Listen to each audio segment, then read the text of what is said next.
Consumer NZ says a comparison of Air New Zealand flights found some prices have increased by nearly 300%. But the airline says the comparison is, quote, quite misleading. Juliet Speedy joins us now live. Juliet, what is Consumer NZ basing this on?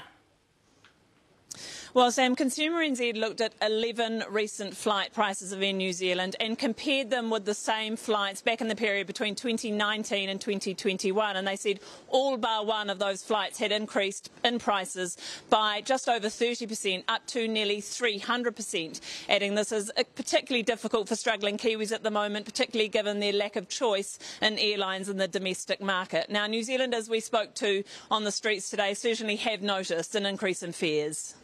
Yeah, we've noticed, and we only fly if we have to, absolutely have to. They've just gone up in price quite a lot compared to what they used to be. It all depends, you know, if you can plan it in advance, then the prices have pretty much stayed the same.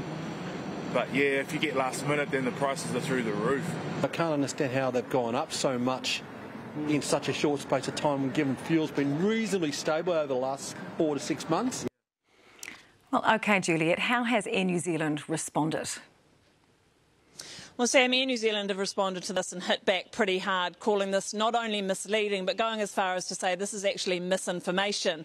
They admit that their prices have increased, but say it is around 20%, not the nearly 300% Consumer NZ is saying. And they also say that their operating costs have actually increased by around 40%, so they are only charging around half of that onto their customers. They say that they are happy to take criticism when it comes to their flight prices when it is fair, but they say this very much isn't. OK, Juliet Speedy there live from Christchurch International Airport.